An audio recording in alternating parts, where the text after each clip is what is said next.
I'd like to call to order the Charter Township of Chesterfield regular Township Board meeting to order Tuesday, September 10th, 2024 at 7 p.m. to order. Could we all stand, face the flag, say the Pledge of Allegiance? I pledge allegiance to the flag of the United States of America and to the republic for which it stands, one nation, under God, indivisible, with liberty and justice for all. Thank you. Clerk Berry, could you call the roll? Supervisor Kersten. Here. Treasurer Elliott. Here. Trustee Anderson. Here. Trustee Joseph. Here. Trustee DeMink. Here. Trustee Vosberg. Here. Clerk Berry is here. Item 4, approval of agenda. Is there a motion to approve the agenda as presented? Motion to approve the agenda as presented. Motion by Clerk Berry, supported by Support. Supervisor Kersten. Clerk Berry? Clerk Berry, aye. Supervisor Kersten. Aye. Trustee Anderson. Aye. Trustee Joseph. Aye. Trustee DeMink. Aye. Trustee Vosberg. Aye. Treasurer Elliott. Aye.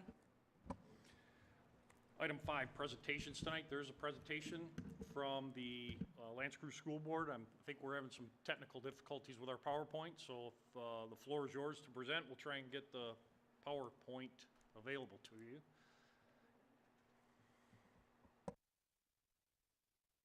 Supervisor, maybe we can give them a minute if we can, and just go to something else. I know that I've been in Karen's situation trying to get that projector going, and it's probably not too far away. Maybe we could do department reports, or Sure, we can move on to item 6, department reports. Clerk Berry, you want to start out tonight? Thank you very much. Have quite a bit to update the board and the public about tonight in my department report. First and foremost, yesterday I participated along with about 100 other election administrators and law enforcement officers in a workshop for Macomb County's election security in order to facilitate the best way for us to provide safe and secure elections for this upcoming November election. As we all know, Michigan is a pivotal state in this upcoming presidential general election, and we have been informed as well by Prosecutor Lucido, who was there as well, that Macomb County is particularly being targeted by political operatives, some of them not such good guys, who are planning to cause problems, particularly in precinct polling locations or disseminating information that is not accurate. And so we need to be on guard against those things, among many others. And so this was a very beneficial event for us. Chesterfield Township had, I believe, 2 officers there as well. I'd like to particularly call out Captain McNair and Lieutenant Fitzpatrick. They have been absolutely outstanding in their cooperation with us in terms of making sure that we have constant communication and cooperation between the clerk's office and our law enforcement partners. And we couldn't really ask for any better, and we anticipate that actually we are already kind of far ahead many other communities in that. We do have a designated security representative as well from the clerk's office. That is something that, again, a lot of clerk's offices did not have in place, which we did. So we went through a series of tabletop exercises to do some practical application of things that actually happen to election administrators and election inspectors on election day, and how we would manage those things. I will say that approximately 50% of those exercises focused on how will you respond, how will you get information out. It was about disseminating correct and proper information to the voters and to the public. And so that is really half the battle in that. And so in the coming days and weeks, we will be working with Chesterfield Township Police to coordinate dissemination of information protocols to make sure that it makes sense both to the law enforcement community as well as the layman community as well, so or the civilian community. And so that was a very positive event. And I also did distribute to the board. They gave out, we have small pocket-sized election security reference guides and election law reference guides relative to the process and how to protect voters' rights to vote in the state of Michigan. And all of our law enforcement officers, I believe, now have that. All the board members have that as well. And if any member of the public would like that, just simply make a request from the clerk's office, and we will make sure to give that information to you, and you can have one of those pocket guides as well. Also, in addition to that, we've been very busy in the clerk's office the last week or so. We are preparing for absentee ballots to come in. Our temporary staff has now returned in anticipation of that. They are processing absentee ballot applications now. We will not have ballots for at least another 10 days to 2 weeks. There are a number of changes coming to the ballots, particularly watermarks, that there's a watermark paper stock that County Clerk Ferlini is asking to use, and so that is delaying things just a little bit, but I think for good reason, and I'm very happy that we're moving in that direction as well, just to give the public an additional level of security and a level of trust, knowing that ballots aren't being switched out, that there are specially printed ballots with special paper. It's very difficult to forge those things. So again, another thing that we are doing.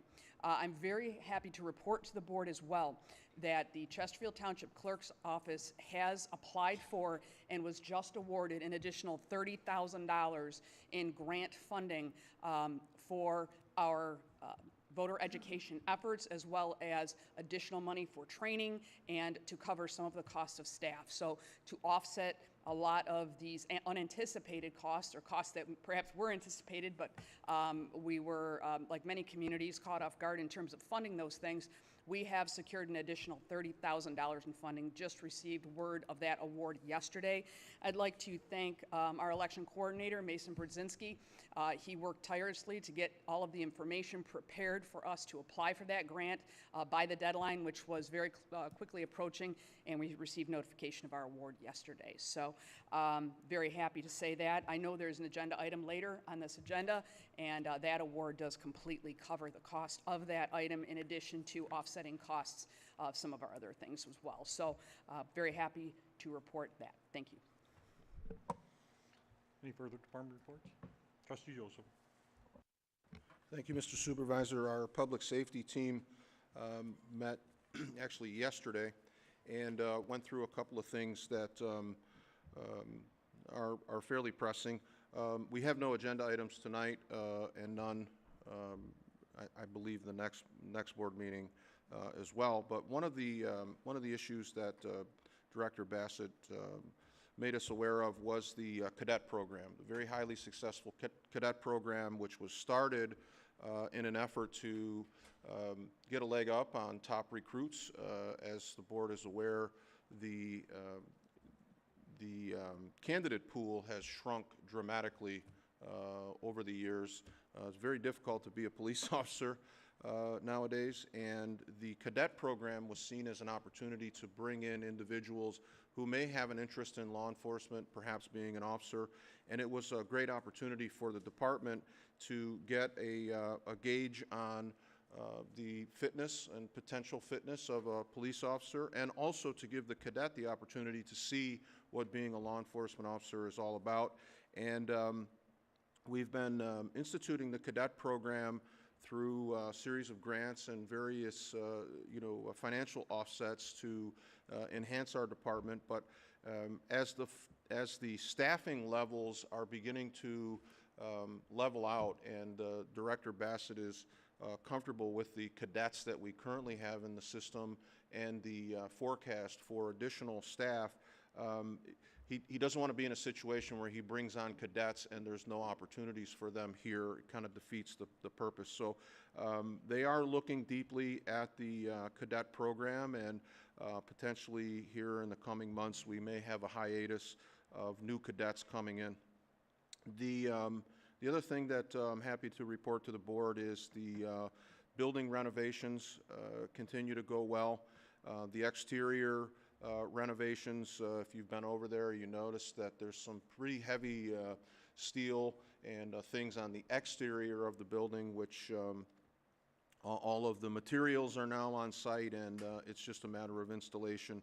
There are some interior renovations that Director Bassett would like to do, but is mindful of making sure that they don't overlap with one another. He'd like to finish one project before getting another one started.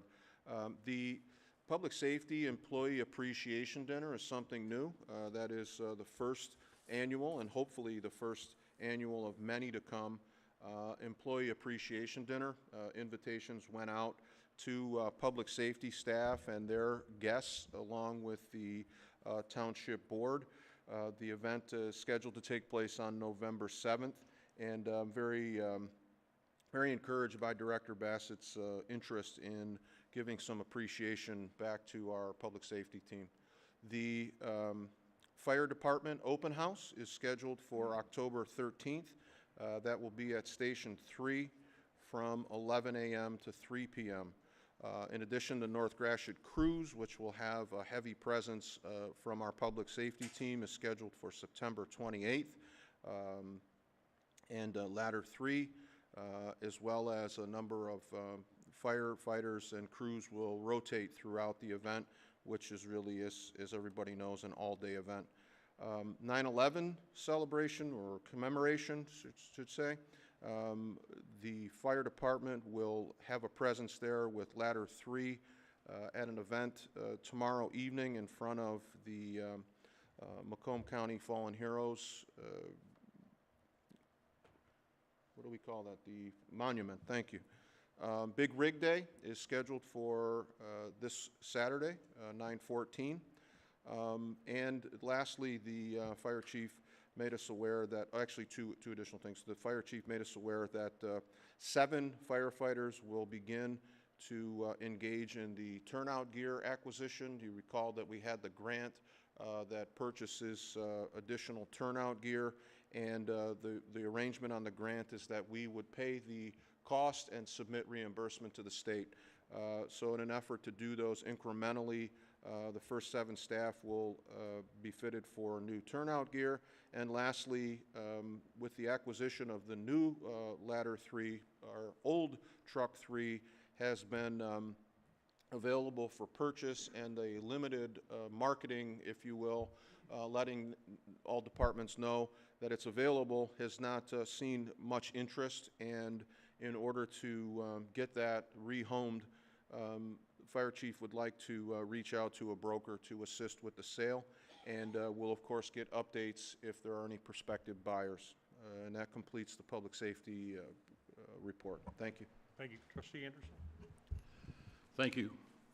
The last warm weather event at the Historical Village will be this Saturday, the 14th, from 10 a.m. to 4 p.m., Heritage Days. Enjoy hands-on activities, photos and games, a kids tent, candle making, rope making, corn grinding, scavenger hunt, craft show, and more. Food and drinks will be available for purchase. Entrance is $1 per person or $2 for family. Also visit the Chesterfield Township Historical Society, which can be found on Facebook. Thank you. Thank you. All right. Item 7, public comments on agenda items only, 3-minute time limit. If you would please state your name for the record, just so we can keep track. It is not required. Mic is open.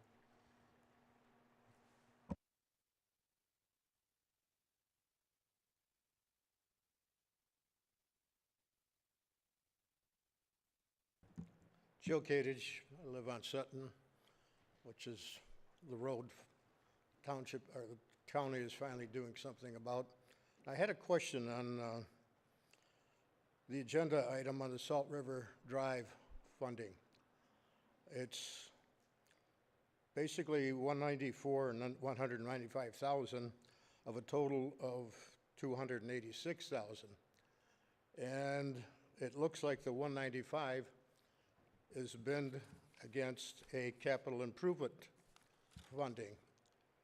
It's not listed on the capital improvement list anyplace in the budget, and there's no funding for that as far as I know. And I'm curious as to why they're doing that. Are they going to take responsibility for a part of that funding for that road? Is that what you're taking almost $200,000 to pay for that road? And assessing or trying to assess the rest of the community, the 100,000? And you're not even doing that till after you pass this and get the order out there. Whether somebody could clarify that, why we're doing it that way. Normally, you would go through the community, if you're gonna do a SAT assessment, get their buy-in, at least 51%, and they they do the whole cost. Am I wrong here that you're gonna, I'm wrong what? Okay. I'll tell to give up my time to answer me. I'd appreciate an answer.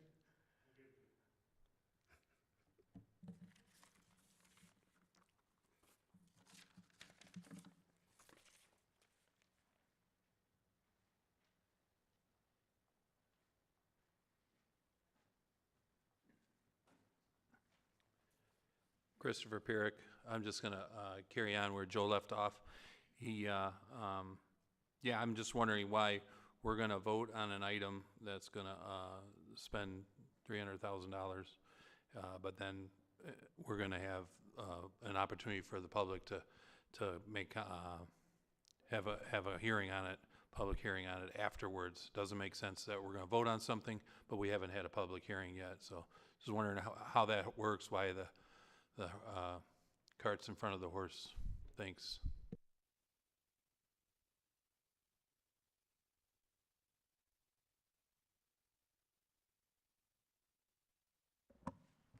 Any further comments? Any further comments from the board or from the public?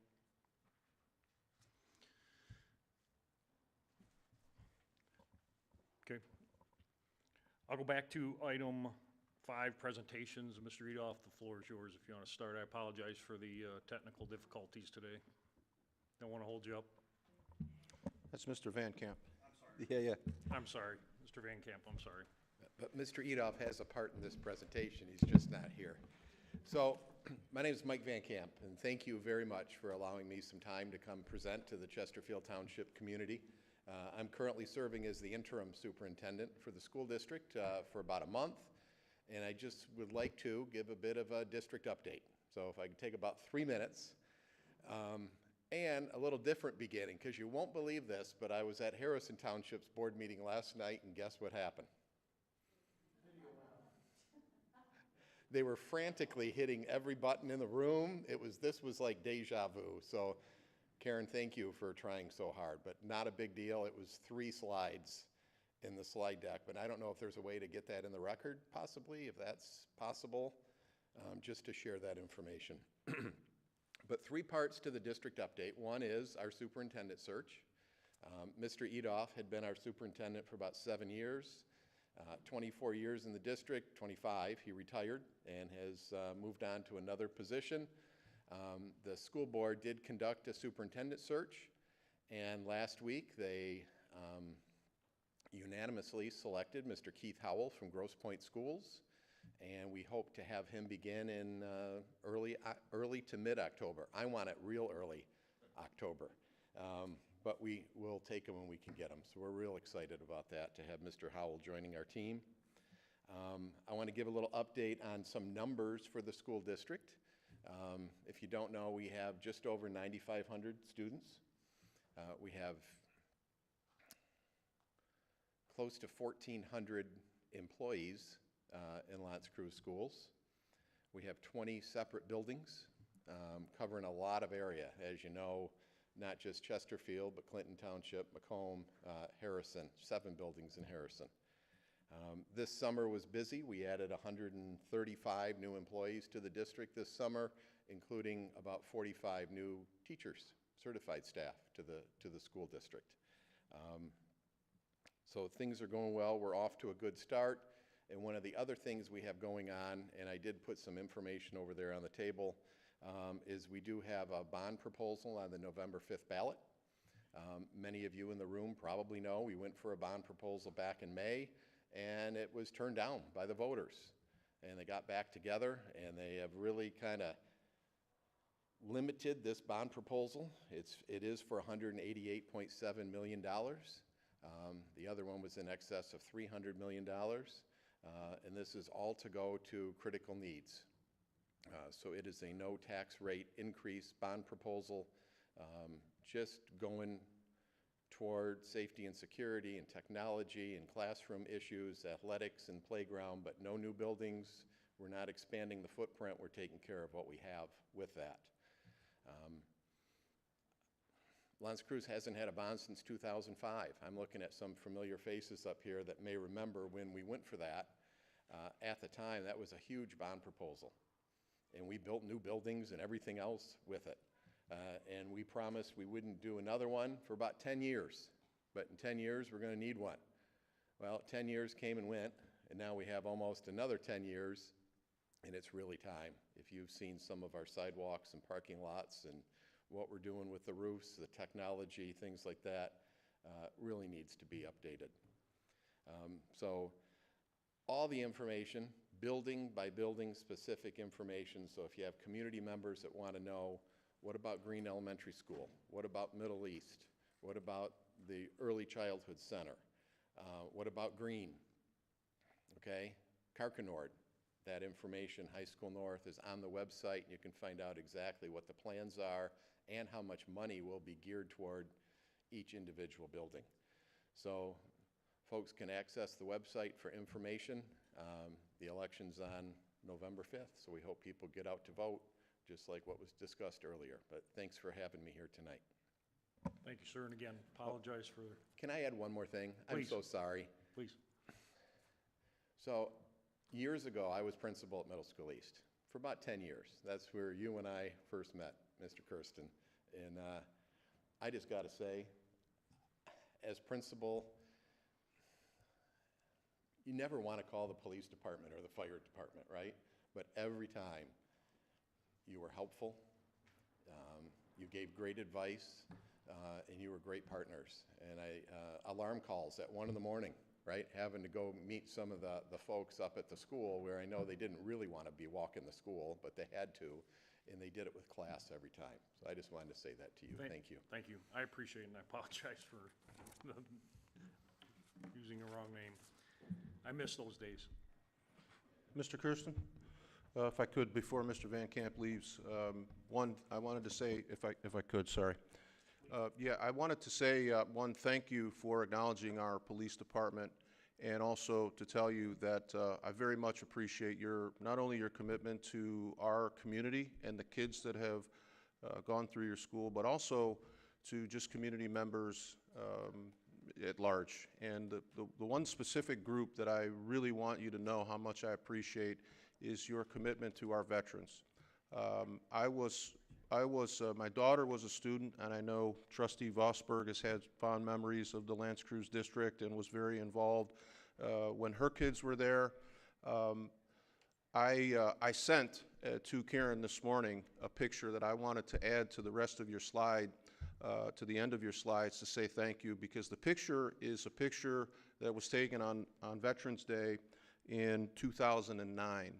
And the picture is my daughter, who was a 7th grader, and her grandfather, my father. He came in for Veterans Breakfast, and it's something that you host every year for veterans, and my father was very, very excited to get the invitation. He came in. There was a small program that took place in the cafeteria, and I thought it was phenomenal, but that wasn't really what the event was, because unbeknownst to me or my father, we walked down to the gymnasium, and you had assembled your entire staff and your entire student body.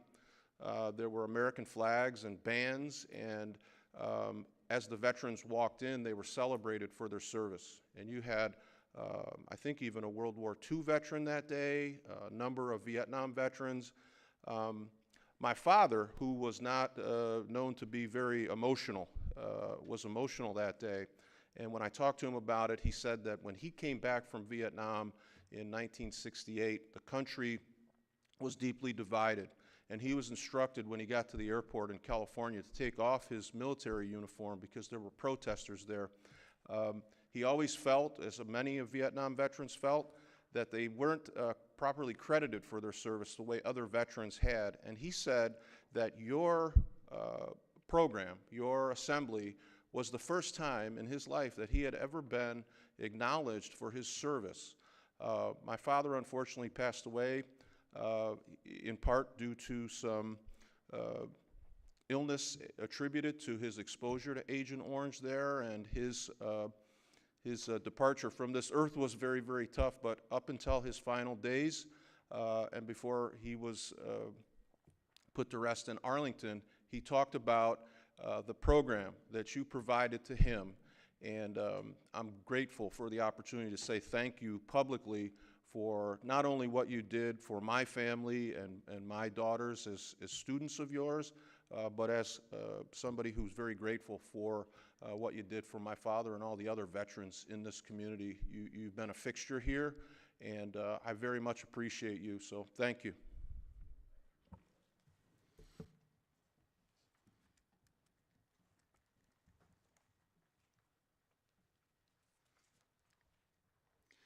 Item 8, consent agenda, Clerk Berry.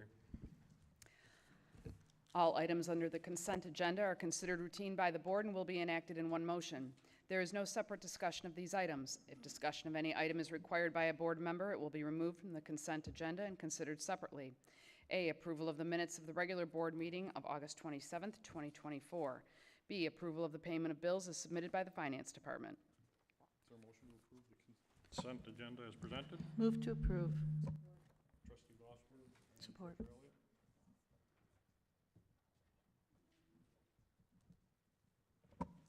Any discussion? No discussion. Clerk Berry. Trustee Vosberg. Aye. Treasurer Elliott. Aye. Trustee Anderson. Aye. Trustee Joseph. Aye. Trustee Demink. Aye. Treasurer, Supervisor Kersten. Aye. Clerk Berry, aye.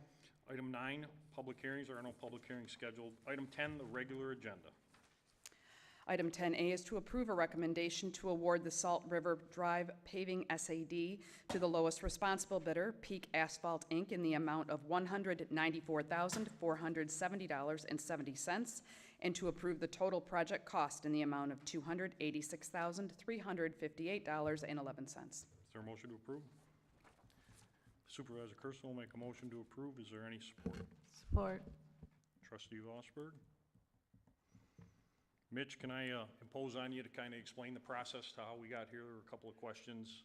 Go back to the original petition. Yeah, I can give a brief. A special assessment is a request. Any property owner can request a special assessment for a public improvement, paving, water main, sanitary sewer lighting. Any public improvement can be requested, and it's a state act through the special assessment process. So a property owner on Salt River Drive requested to pave his street, through the assessing department. There's a form you fill out. It came to the engineering department, and we prepare an estimate of cost, and then a total project cost, and we have an informational meeting with the district only. It's the district, it's us and the assessor, and we explain the project, what the construction would look like, the timing, the estimate, and the process, the 2 public hearings at the board. And at that meeting, we take a brief, like a straw vote, just to see if there's enough interest in the project, at the cost that we're estimating. And at this meeting, probably like 8 out of 10 people were in favor of, moving forward. So we gave the petition to the petitioner, the guy who requested the project, and he went out and received signatures from the property owners that were in favor of the project. If you're in favor of the project, you sign the petition. If you're not in favor, you don't sign the petition. So he turned in the petition. He had like over 70% of the property owners were in favor of the project. So then we presented the petition to the board. We set the public hearing, then we had public hearing number 1. And then the board declared the project a necessity. So then we, at that point, now we prepare bidding documents, plans and specs. So the board authorized Spalding and Decker to prepare bidding documents, plans and specs. The plans and specs were prepared. We received bids on August 27th. Peake Asphalt is the low bidder. We took bids on August 27th, and they are the low bidder. So right now we're recommending award for the project.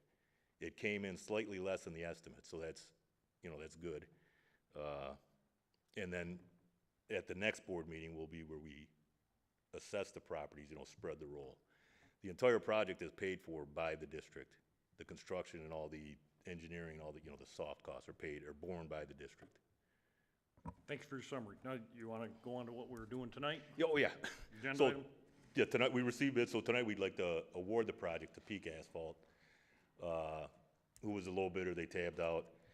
They did do a special assessment a couple years ago. They also paved Edgewater, which is right off Jefferson. A similar situation, a private road. No drainage improvements. We're gonna mill or crush and shape and then cap the road, put on 4 inches, and push the water back off the road. Thank you. Questions from the board? Trustee Joseph? Mitch, I just was a little bit confused on the process. We're awarding the bid, but we're setting a public hearing for the 24th in the next agenda item. That, from my recollection, is in reverse. What's going on with the process? You're right. Usually we ideally would have scheduled the public hearing at the last meeting in August and then had the public hearing to spread the roll and then award the project. We didn't receive bids till August 22nd, and that was the original schedule, but we didn't receive bids till August 27th, so it was too late to get on the last meeting in August. So if this is awarded tonight, we'll issue a notice of award to Peake Contracting. If the public hearing number 2 goes as expected, if nobody pulls out of the project, then we'll give them a notice to proceed to actually start the work. But you're right, typically it is, you close public hearing number 2 and assess the roll and then award the project. The reason we're doing it is we are getting up against it in the calendar year. This work is scheduled to happen this year, but we do need time to, you know, to get that to happen. Can we amend should we amend the motion to reflect contingents? Let Bob Oh, sure, interject on this. sure.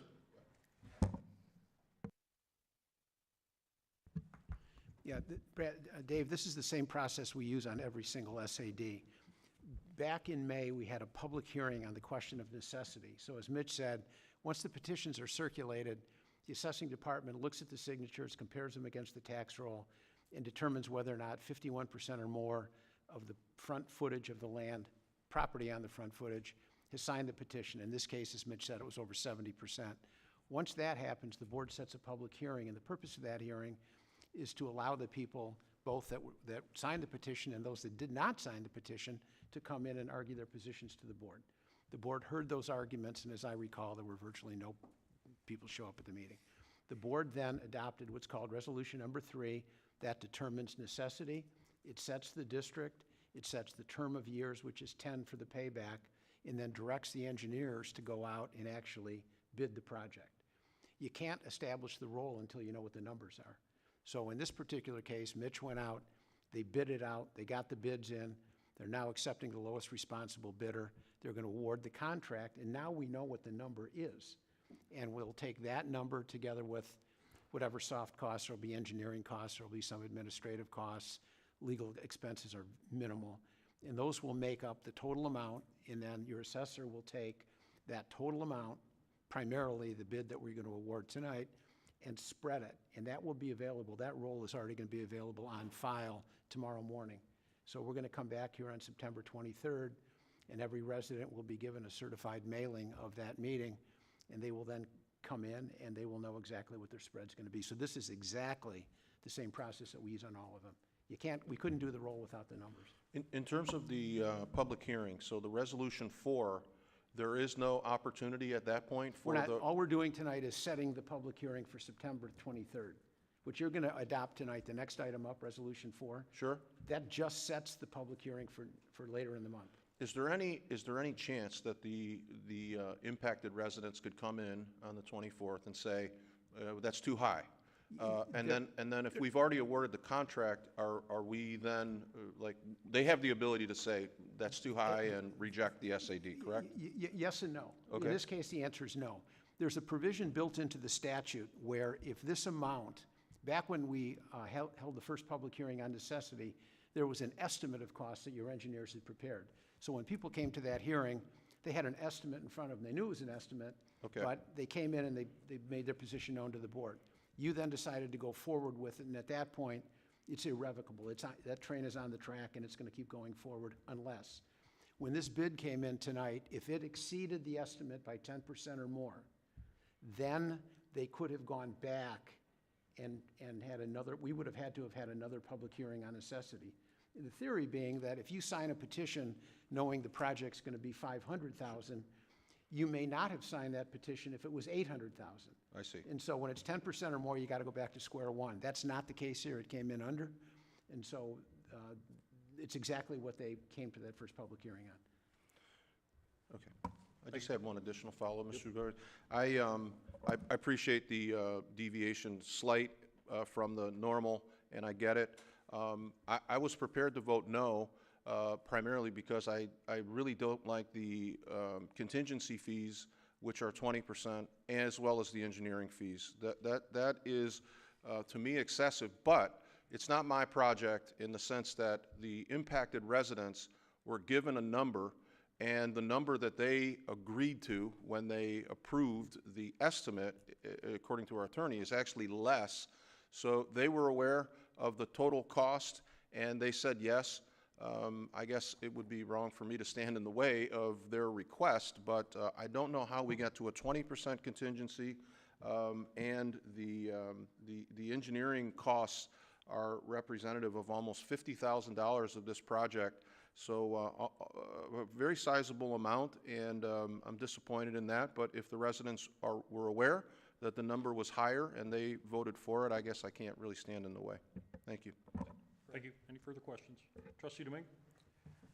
Just real quick, Trustee Joseph, since you know I live over in that area, and most of the residents know, and they all saw the numbers once they came out and they asked me, and I said, you guys got to do what you want. And just from word of mouth in the last week and a half, everybody's still in favor because that road is in such bad shape. I'm sure you've driven down it, so you know what it's like. I mean, gravel roads are better than that road.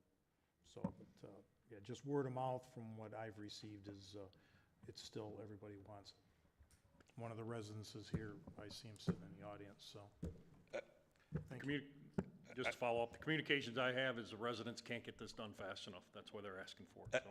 I do have one, because that is a great comment by Trustee Joseph. And Peake was the contractor that paved Edgewater, and the actual final cost came in not much lower, but lower than the initial total project cost, even after we received bids. And you probably remember we gave the money back to the petitioners, or not to the petitioners, but to the property owners in Edgewater. So if that happens again on this project, if we don't burn through $38,000 in contingencies, that money would go back to the property owners. Thank you. Any further? Trustee Anderson? Probably my concerns are similar to what Trustee Joseph mentioned. The lowest bid was $194,000 and change. Out of the 7 submitted bids, I'm sure they figure materials, equipment, personnel, and that. And I know the majority of the people, or more than majority, want this done, this correction. I'm just a little concerned. They come out to that price and what we've already discussed, not 5%, 10%, but a contingency of 20%, which is almost $39,000 on top of the $194,000 that might be overage charges. And again, for the engineering firm, almost $50,000. It kicks that price initially, $194,000 up to $286,358, about 45% built in. If they're happy with it, I'm happy. I'll support it, but I just, I don't know, I just really question how this plays out. Thank you. Thank you. Any further questions? I have a motion by Supervisor Kersten, supported by Trustee Vosberg, to approve item 10A. Clerk Berry? Supervisor Kersten. Aye. Trustee Vosberg. Aye. Trustee Anderson. Aye. Trustee Joseph. Aye. Trustee Domingue. Aye. Treasurer Elliott. Aye. Clerk Berry, aye. Item 10B.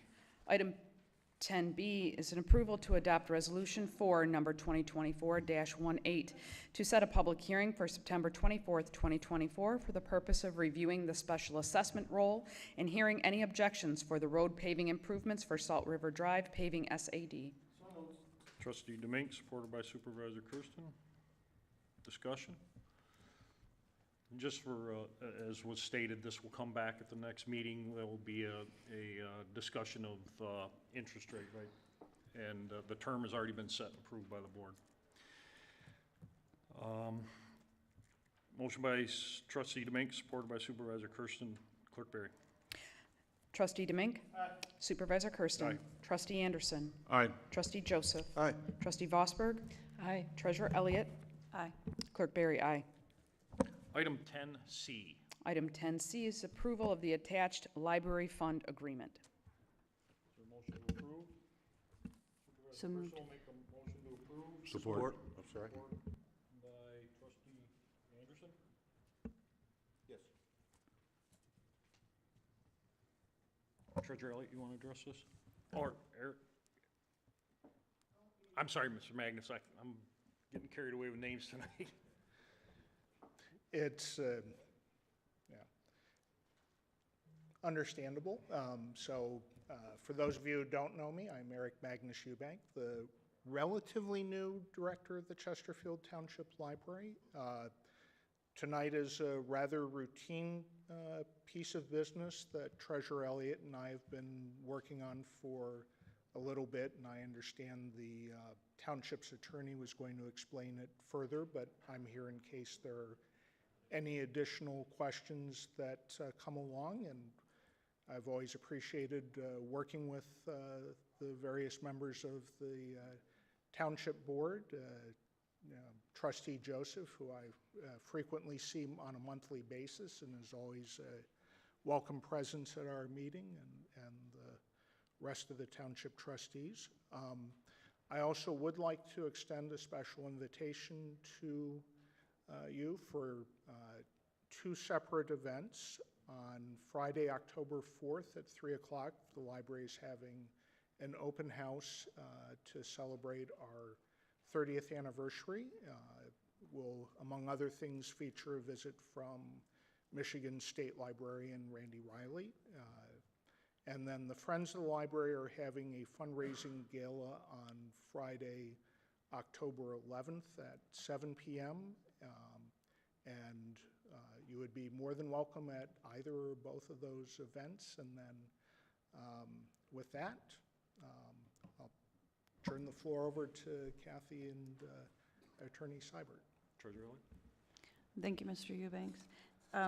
So this is a pretty procedural sort of agreement that we're doing, just to make sure and clarify. There was some confusion on whether or not the library was a district library or a township library. And then after we completely researched it, we have come to the conclusion it is a township library. There was some mix-up as far as that previously, and this here is a procedure to just clarify that and make a record. And I ask the attorney to go ahead and maybe just add anything. Do you have anything? The agreement that's attached does exactly what the statute that created the Township Public Library requires. And I spoke with the attorney for the library, and this library was created under an old 1877 statute. And essentially what it says is, much like the schools every year when there's a millage, the township collects the school millage, they hold on to it, and then they turn it over to the school district. In the case of a library, the millage money that's collected is library money, but the statute requires that it be collected by the township treasurer. And it requires that it be put into a library fund.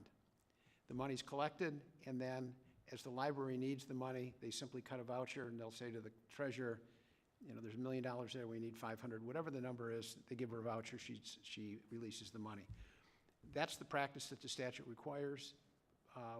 We all thought, the attorney for the district, or for the library, the treasurer and the director thought that it's time that we simply put this into a two-page agreement so that there's no confusion in the future. You know, treasurers and directors change over time, and so there's no confusion. What this agreement does is said, the township treasurer collects the money upon receipt of a voucher from the library board, or the library board's assignee or designee, which would be their treasurer, requests, the money gets dispersed, and we're done. That's it. The township has no responsibility other than to put it into a fund and disperse it. It's that simple. So there's no liability. We're not taking on any obligations that we otherwise wouldn't have. And it's a map, roadmap going forward so that as directors and treasurers and boards change, everybody knows how to handle money. Everyone's on the same page. Yeah. Correct. We're basically saying we're going to follow the law that Yep. exists. Yep. You know, That's all we're it not does. getting anything, we're not getting anything new.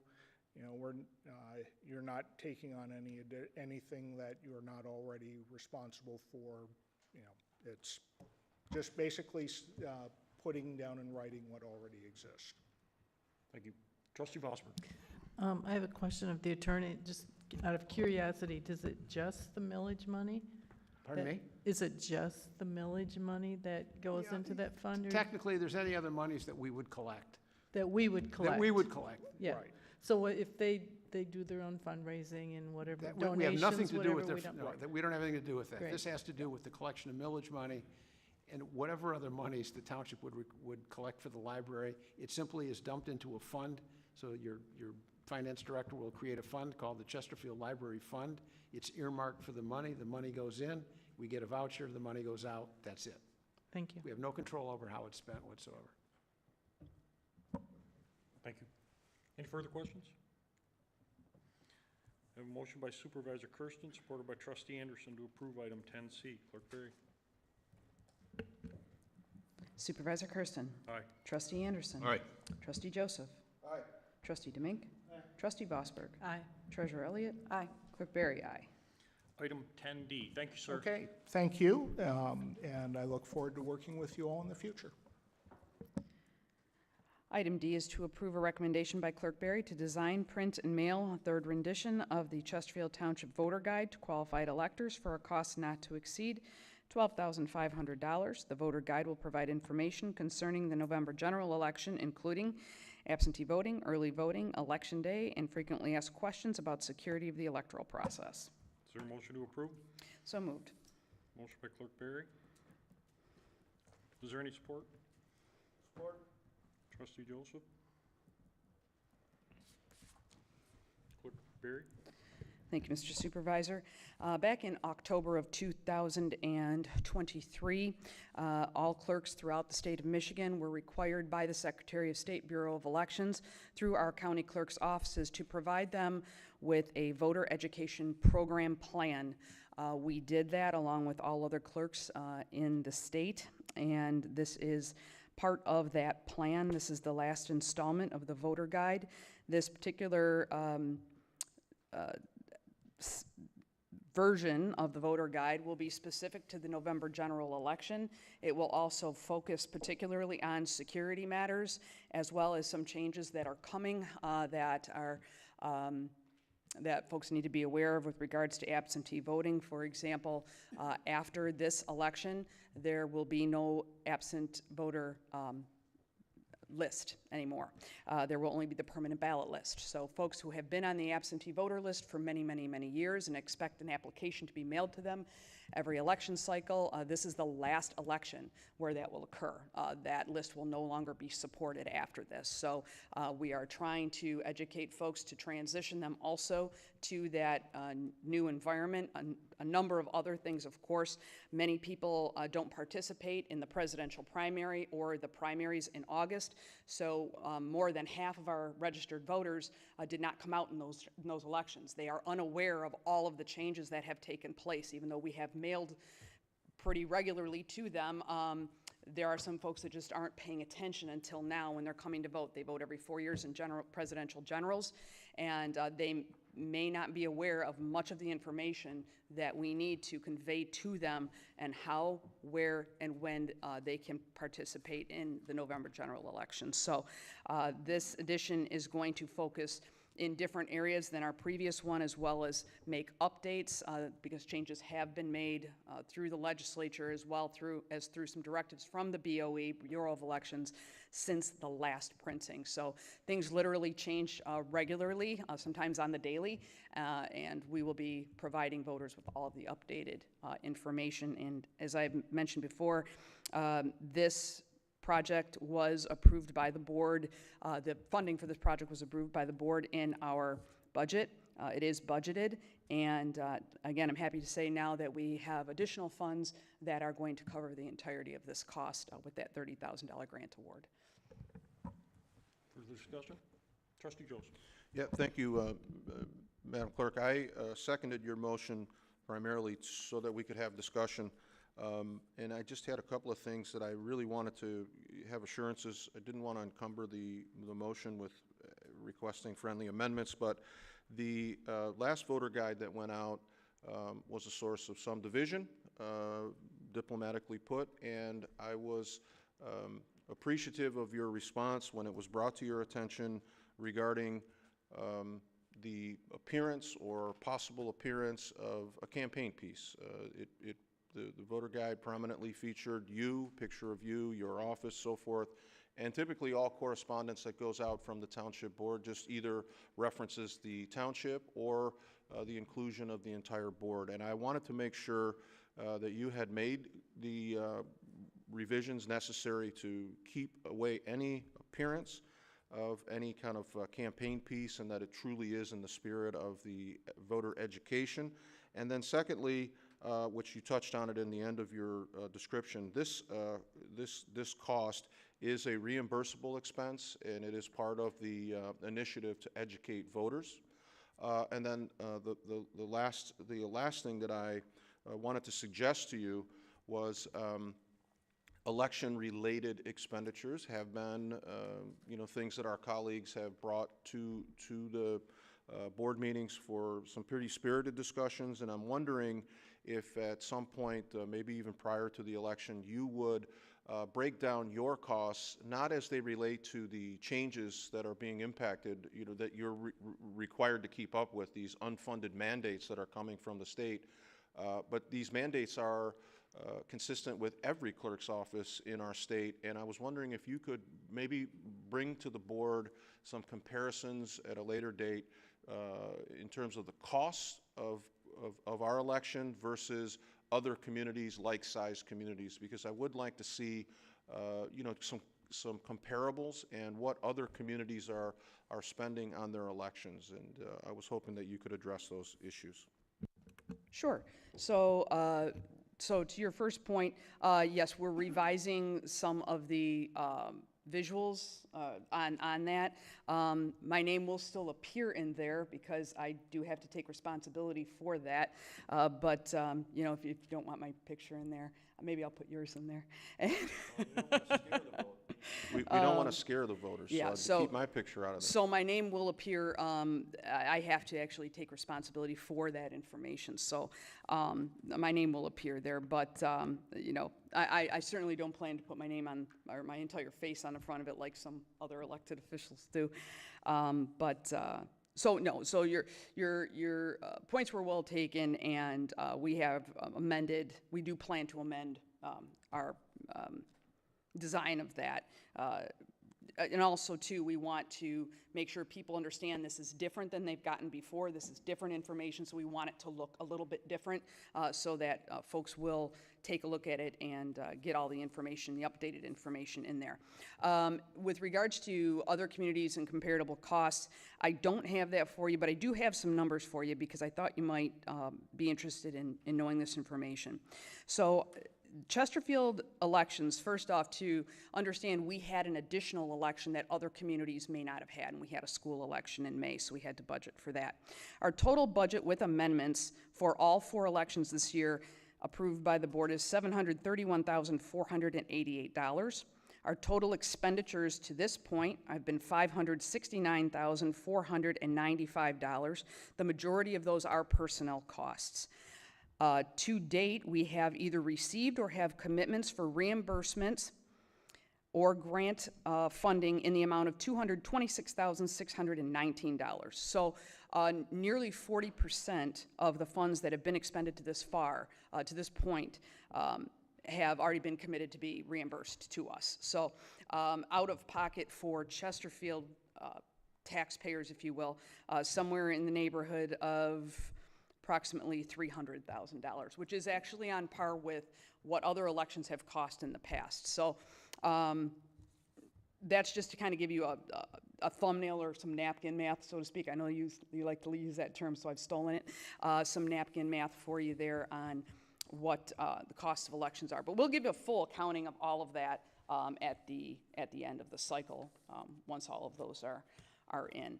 I'm sorry, did you ask another question after that? No, the only other one I think you covered, that this particular 12,500 is 100% reimbursed as a part of the initiative to educate voters. Correct, it's being covered by the grant, 100%.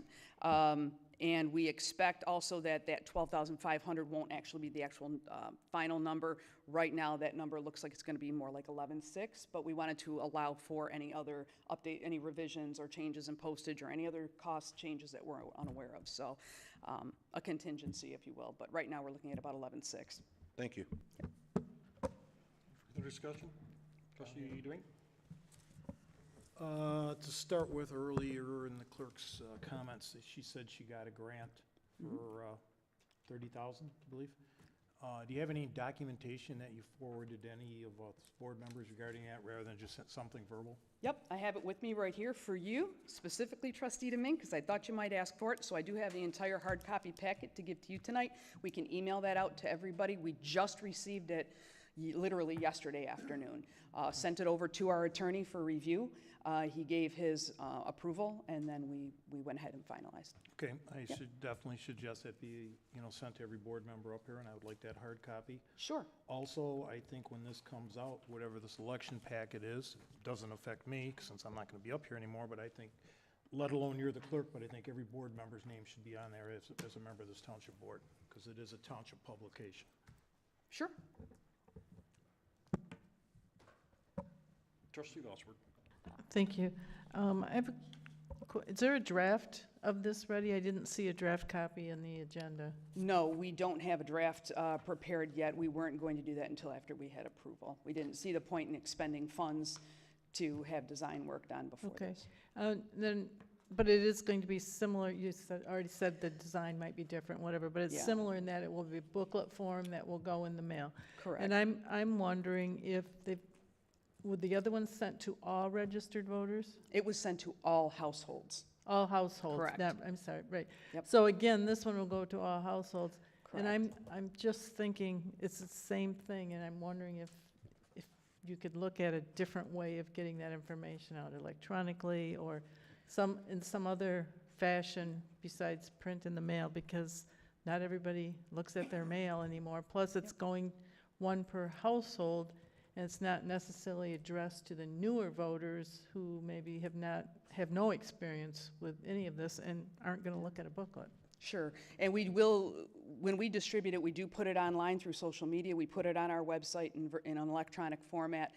There's actually going to be some additional information that we're going to do. We're going to be doing short videos that are going to be pushed out on social media. We're also going to push that out to all the traditional media outlets as well. So we're taking a multimodal approach to distributing the information. Just a follow-up, if I may. Is that included in that 12,500? These Yeah, there won't be things? any additional cost for the electronic. Okay, thank you. Treasurer?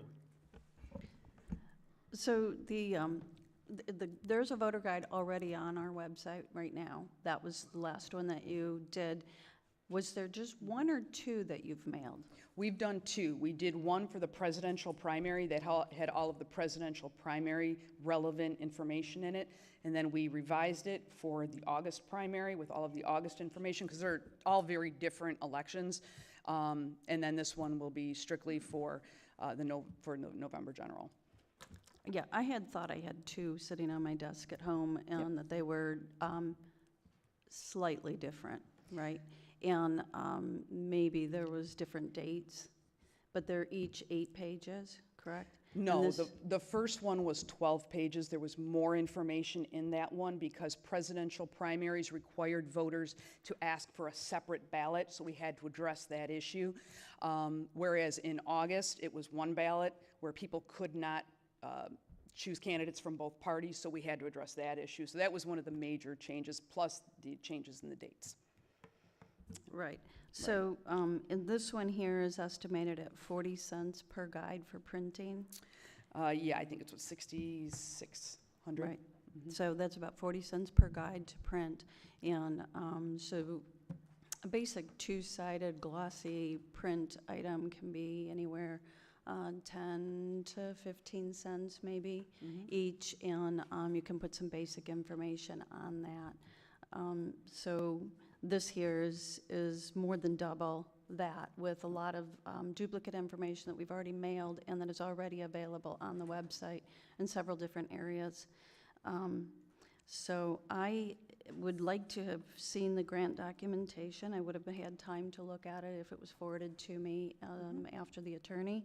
I would have liked to have seen that emailed, and a draft copy I would have also liked to seen. I don't think that, I know that AccuForm does a good job, so I think this is a lot of words on those. It's just a little bit of feedback, and I don't think the education is necessarily the problem of why there's low voter turnout, but as it is, this 22-2, that's what you always refer to it. The sad part about that, and in my opinion, and it's just my opinion, is that we're spending so much more than we've ever done, and less people are voting than we've seen in the past, right? And I don't think that is anything that you or any other clerk has power over. But so I personally would like to see this cost reduced as well as others. If there's a few things that we can do to reduce the cost, in order to support it. Thank you. We're continuing to do that. The first guide that we did, this is the least expensive one. We were actually able to reduce costs on this one by about $1,500. So everyone we're reducing, we're able to reduce costs because we have more lead time. There's not additional changes in design, and most of it is already done. So we're able to do that. But we are doing our very best to comply with all of the requirements and all the requests that are being made. So. Thank you. Any further questions? Motion by Clerk Berry, supported by Trustee Joseph, to approve item 10D. Clerk Berry. Clerk Berry, aye. Trustee Joseph. Aye. Trustee Anderson. Aye. Trustee Demink. Trustee Vosberg. No. Treasurer Elliott. No. Supervisor Kersten. No.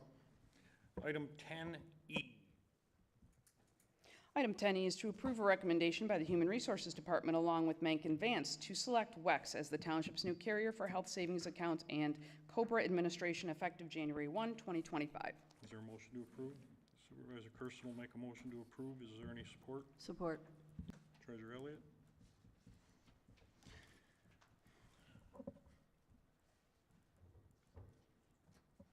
Trevor? Thank you, Mr. Supervisor.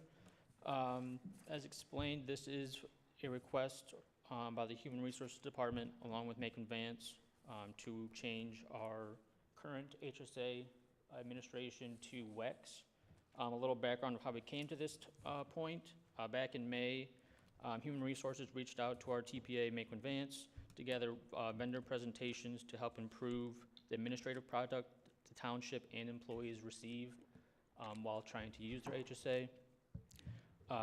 With that, they came back with 3 different vendor presentations that we reviewed all of those with our TPA, and we came back with WEX with the best tools for both human resources administratively wise, and our employees will get the best product with a friendly portal and mobile app to use. And then in that process, we found out we'd be saving a pretty good substantial amount of money while receiving a better product that we currently have. So that's how we came with the idea of January 1st. We'll be able to process everyone, move their money over. January 1st, we'll be able to launch WEX as our current HSA administrator. And again, Trevor, this is more administrative than it is employee impact, and doing it in January will be better able to manage any adverse things that could happen. Is that correct? Yeah, this won't change any of our HSA benefits that we currently have for all the employees with the township. The plan is January 1st, when the account goes live, the employees will have their $1,000, $2,000 deposited into that account. So then there is no time, because when we're transferring accounts, there's like a week or so window of when the money is getting transferred over from Clarity to WEX. But like I said, January 1st, all employees get their $1,000 or $2,000 deposits from the township as part of their benefit package that they receive from us. So there's never going to be a time where someone's going to have $0 in their account. Thanks, sir. Questions from the board? Any questions from the board? None? I have a motion by Supervisor Kersten, supported by Treasurer Elliott, to approve item 10E. Clerk Berry? Supervisor Kersten. Aye. Treasurer Elliott. Aye. Trustee Anderson. Aye. Trustee Joseph. Aye. Trustee Demink. Trustee Vosberg. Aye. Clerk Berry, aye. Item 11, addendums, there are none. Item 12, public comments. There is a 3-minute time limit, and if you would, please state your name, not required, just so we can keep track. The mic is open.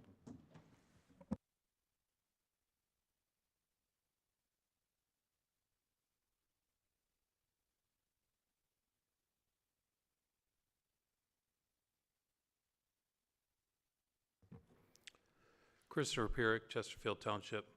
A couple of things here.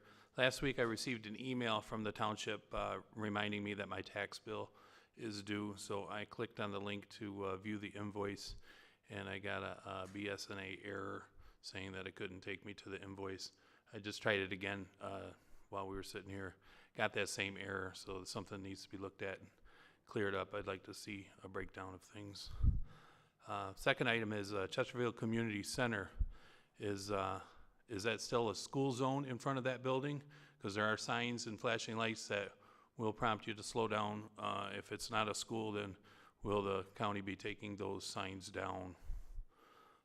And then another item I have is I wasn't here last week because I had lost power.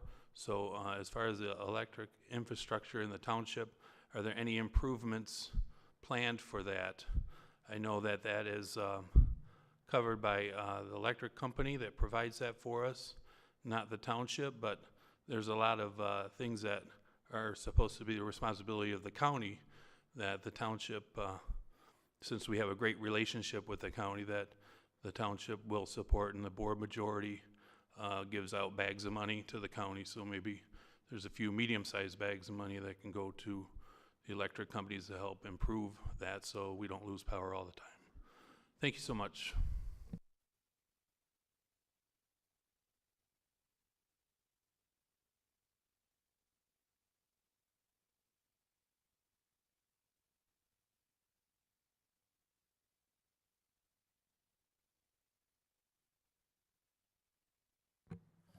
Joe Kadich, I live on Sutton. I guess I got to commend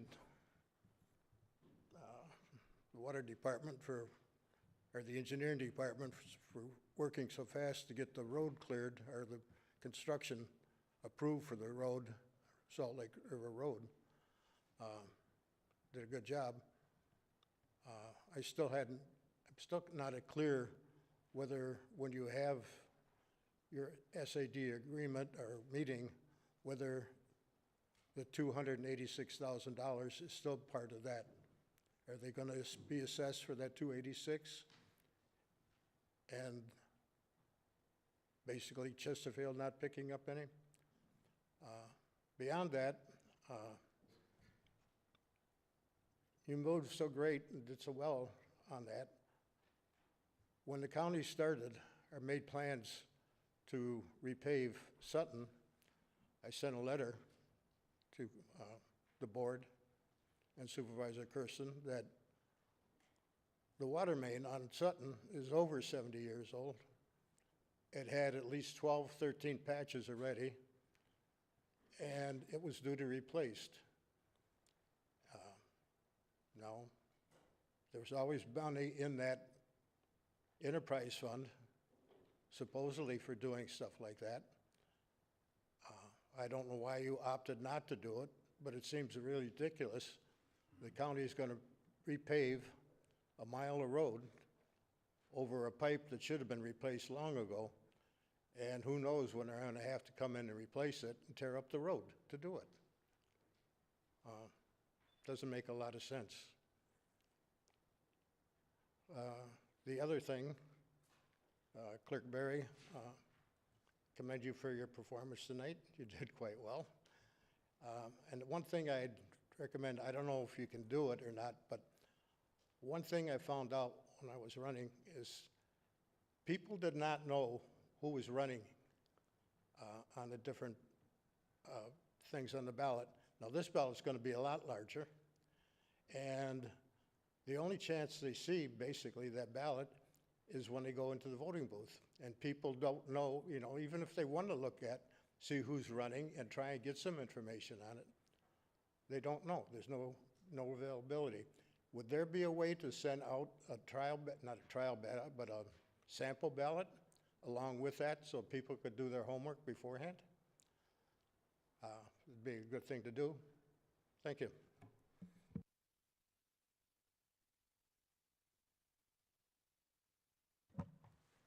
Any further comments from the public?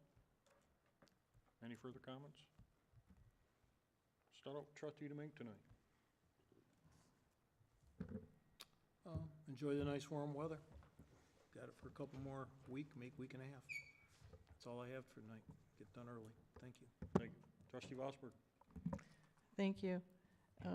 In addition to this coming Saturday at the Historic Village is Heritage Day, and all the crafts and items that were mentioned already by Trustee Anderson, there's also going to be a craft show, handmade crafts that will be there as well. And every single voter, registered voter, can see their ballot before they go in by viewing it online.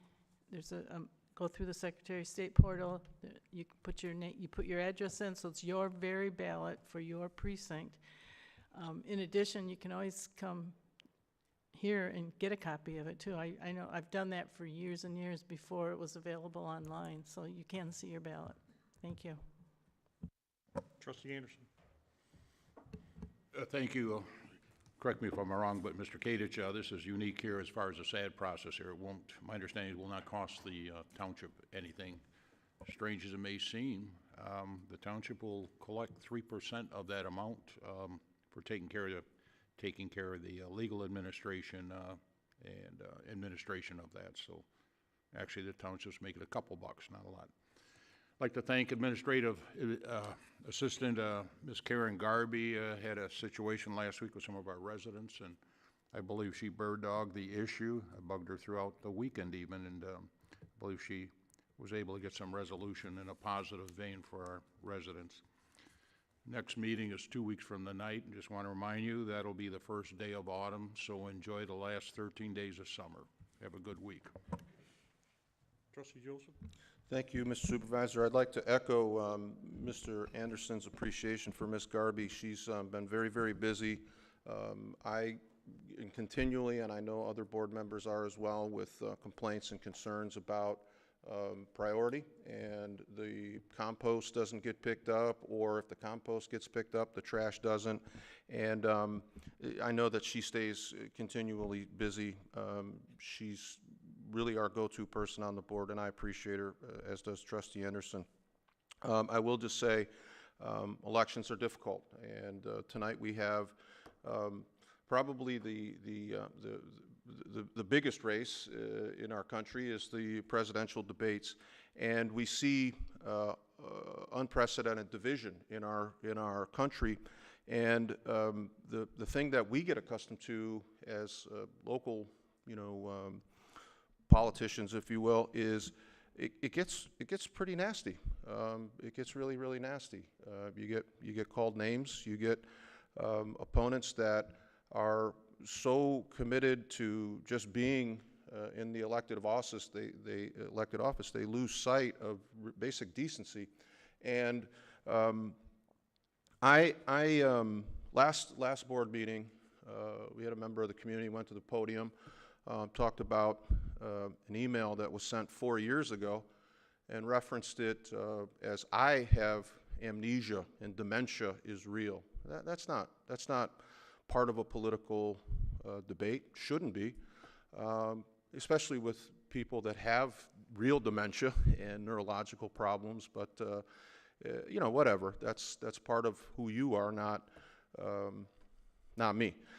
But at any rate, to correct the record, it wasn't 4 years ago, it was 2 years ago, and the content of your email was equally as offensive today as it was 2 years ago.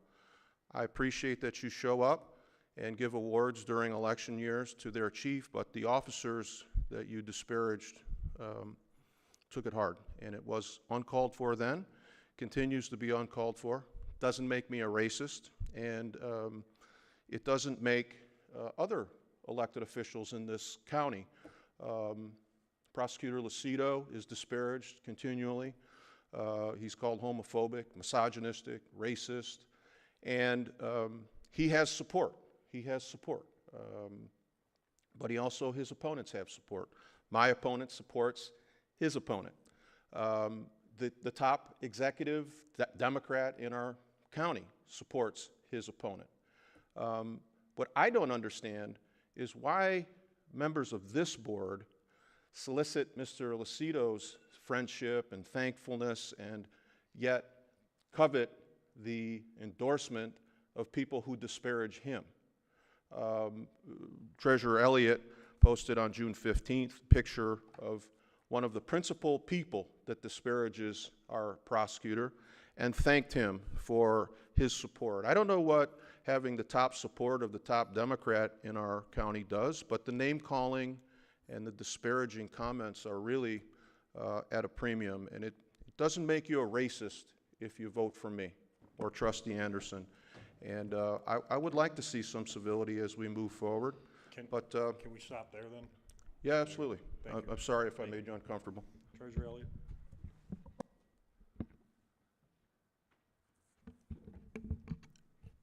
I have no response to that.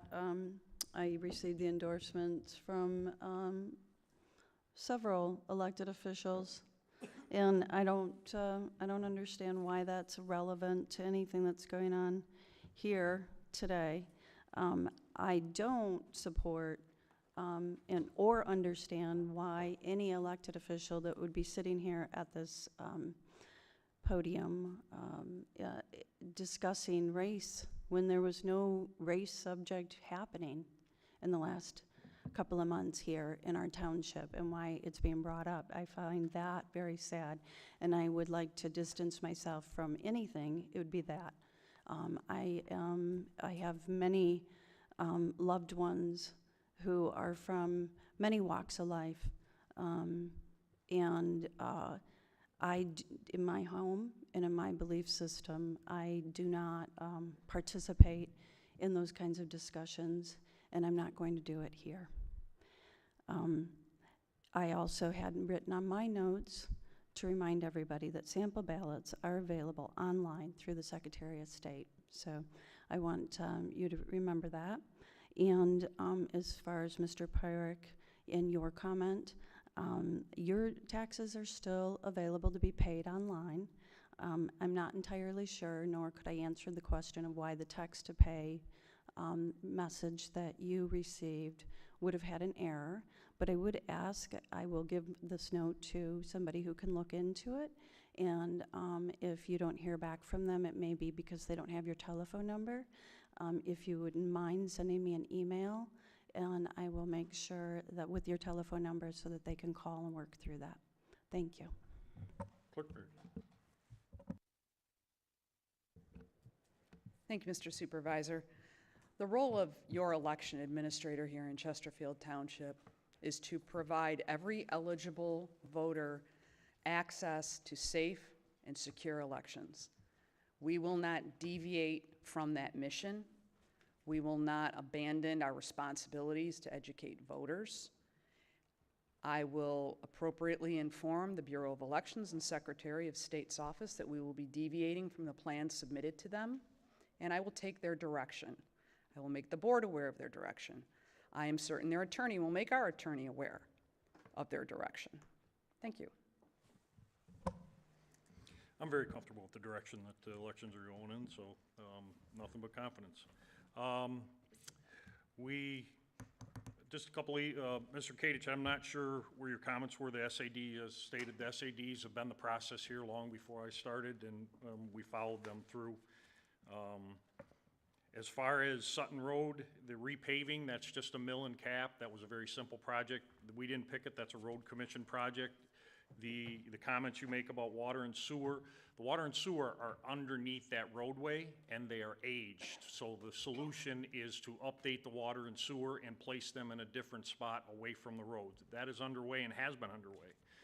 And well, eventually it'll come back here for a complete updating of the water and sewer on Sutton Road. We're notified by SEMCOG, and the TIP program, Jefferson, is being looked at for complete reconstruction. And in that area also, there are several water and sewer lines that are, to use the accounting term, depreciated over the max. So we'll be looking at those projects. 2025 budget, I'm going to send it out once it's finalized, hopefully tomorrow. I'll send it out in a draft email to all of the elected officials. Please take a look at it. If you have any questions, call me or call the Finance Department, Ms. Bauer. She's available to not only speak with you, but meet with you independently if you wish, and also discuss the capital plan. And if you have any capital projects that you would like to see, the conversation is wide open.